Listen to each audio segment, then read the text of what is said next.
Hi, my name's Guy Maestre. My name is Ben Quilty. My name's Vincent Fantauzzo. My name is Paul Newton and Reg Grundy. Brandon Walters. Jimmy Barnes. Jeffrey Gurramal Unipingu is my entry for the 2009 Archibald Prize. Edmund Capon, the director of the Art Gallery, describes the Archibald as a circus, and any artist that's been involved with it would certainly not disagree with that analysis. But it's the best game in town. It's something that really manages to capture the imagination of the public. It's open to anybody. They can be 95 and should be in a nursing home and having a lie down, and they can be painting and they can enter. Or they could be a 5-year-old in kindergarten and they can be entering. And maybe those 5-year-olds in kindergarten should enter. When I got the People's Choice Award for Roy HG, they told me that in excess of 100,000 people had voted for that painting. And so you can imagine, in total, there must have been hundreds of thousands. The Archibald's seen in contemporary circles as a fairly conservative prize, but last year 450,000 people saw the show. It was the 8th most seen show in the world. For Australia especially, it's such an important thing that young contemporary artists who have something to say are entering the prize. The subjects are drawn from every sort of walk of life, whether it be immigrant rock and roll singers or politicians, or this year you've got Gurramal who sings like an angel, and it comes from the spirit of this country. And this one collection alone for the Archibald, I think you get a really great image of what Australia is and what Australia's dreams and hopes are as well. Not just what it is, but what it wants to be. And even the controversies, you know, that have been, I mean, there have been a few, and they're the ones we know about that hit the press, but can you imagine some of the other ones? But I still think that's fantastic. That adds to the whole, you know, mystique and fun of it.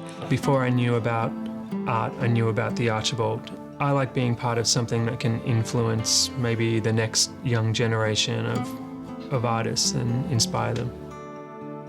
It's judged by trustees, and these are not specifically people within the arts. They're ordinary people who have an ordinary sense and understanding of art, and that seems to be what has made the Archibald strong and accessible. Often the works of younger artists like Vincent or Ben Quilty or David Griggs, you know, their work does have an energy about it and a vitality, and you know, irrespective of their technique, and you know, I think that's always important to include work like that in the Archibald. The 2009 Archibald Prize is awarded to Guy Maestre.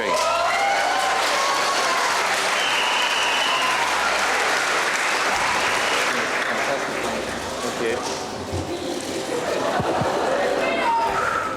I feel like I'm going to have a heart attack. Thank you, everybody. I had no idea of the scope of this whole Archibald thing. It's just absolutely enormous.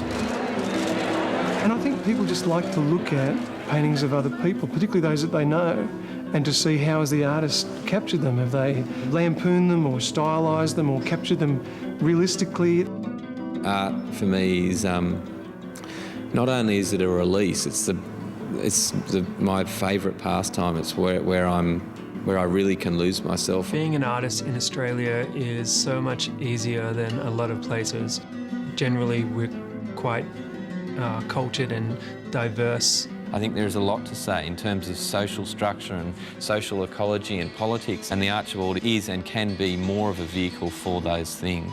People are what makes a country, and I think, you know, there's a wonderful record of who they were and what they look like and all of that. And I think that's a fantastic thing for a country to have. Got this funny thing in my head that until I win it, I've got to keep going in it. So I need to win it to stop being involved in this massive, stressful march every year.